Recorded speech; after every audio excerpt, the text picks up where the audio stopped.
చెప్పండి, నిద్రపోతే అందుకే వాక్యాన్ని విందాం. Okay, very good. ఎక్కడున్నాను?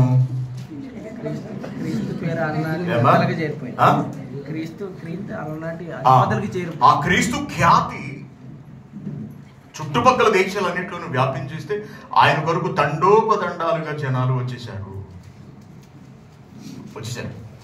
సో ఆయన కెపాసిటీ ఏమిటో యూదయలో ఉన్న ప్రతి ఒక్కడికి, సమరయలో ఉన్న ప్రతి ఒక్కడికి, అనగా యూదుడైన ప్రతి ఒక్కడికి తెలిసిపోయిందండి. గ్రీసు దేశంలో ఉన్నవాడికి తెలిసిపోయింది, ఐరోపాలో ఉన్నవాడికి తెలిసిపోయింది, అందరికీ తెలిసిపోయింది అసలు యేసుక్రీస్తు గారు అంటే ఏంటన్నది. కళ్ళతో చూశారు. పోనీ చూసిన వాళ్ళు ఏమైనా నమ్మారా?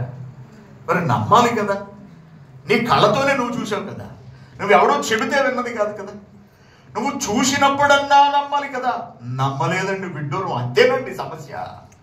వాళ్ళు ఎందుకు నమ్మలేదు? ఇంకా విడ్డూరం చెప్పమంటారు. పోనీ ఎవడో బయట ఉన్నవాడు నమ్మలేదంటే మనం అనుకోవచ్చు. ఇస్కరియోతు యూదా ఎవడండి? శిష్యుడు. ఇప్పుడు నేనంటే ఏమిటో నాతో ఉంటున్న కమల్కు బాగా తెలుస్తుంది, శ్రీరాములు గారికి బాగా తెలుస్తుంది, రాజారావు గారికి బాగా తెలుస్తుంది. నాతో కలిసి బ్రతుకుతున్న వాడికి నా ఆలోచన, నా సామర్థ్యము, నా పట్టుదల, నా అంకిత భావము, నా తపన ఇవన్నీ కూడా తెలుస్తూ ఉంటాయి. నాకు దగ్గరగా లేకుండా దూరంగా ఉన్న వాళ్ళకు నేనంటే ఏమిటో సరిగ్గా అర్థం కాదు. ఇస్కరియోతు యూదా క్రీస్తుతో పాటు కలిసి బ్రతికినవాడు, కలిసి తిరిగినవాడు, కూర్చుని భోజనం చేసిన వాడు. అటువంటి ఇస్కరియోతు యూదాకే అసలు వాడికి ఏం జరిగిందో వాడికి అర్థం కాదు. అర్థం కాలేదనమాట నా ఉద్దేశ ప్రకారం. చూడండి, ఒక రిఫరెన్స్ చూద్దాం మనం. లూకా సువార్త 22వ అధ్యాయంలో, లూకా సువార్త 22వ అధ్యాయం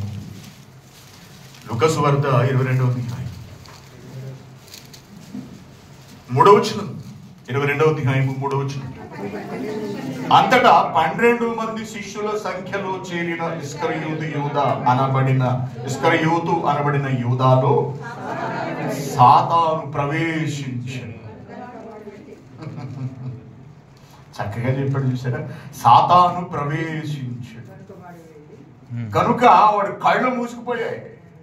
వాడు ఏం చేస్తున్నాడు వాడికి అర్థం కావట్లేదు. వాడు ఎవరి గురించి ఎలా ఆలోచిస్తున్నాడో వాడికి బోధపడట్లేదు. ఎవరితో అయితే తాను ఇంతకాలం తిరిగాడు, ఎవరి శక్తులను అయితే కళ్ళారో చూశాడు, ఎవరి నుండి మహిమను పొందుకున్నాడో ఆయనను వారికి ఎలాగ అప్పగించేద్దామా, దానిని గురించి ప్రధాన యాజకులతోనూ అధిపతులతోనూ డిస్కస్ చేయడం మొదలు పెట్టాడట. నేను అప్పగిస్తాను. అందుకు వారు చాలా సంతోష, నీలాంటి కోసం ఎదురు చూస్తున్నారు మేమన్నారు. సమ్మతించి అంగీకరించి వాడికి ద్రవ్యమీయ సమ్మతించిరి. వెరీ గుడ్, మీకు 30 వెండి నాణాలు ఇస్తాము అని ఎగ్రీ అయిపోయారట. నీకు అసలు నీకు బుర్ర పనిచేస్తుందా? నీకేమైంది? నువ్వు ఎందుకెలా తయారయ్యావు? నీకేం పట్టేసింది? దయ్యం పట్టేసింది. దయ్యం పట్టేసి ఏం చేసింది? నీ కళ్ళు మూసేసింది. అదన్నమాట మనోనేత్రములకు గురుడితనం అంటే. కళ్ళు మూసి కళ్ళు పొడి చేసింది. వాడికి అర్థం కాలేదు. దగ్గరున్న వాడికి అర్థం కాలేదండి. విడ్డూరం కదండి. శ్రీరాములు గారు నన్ను బడి చేశాడు అనుకో,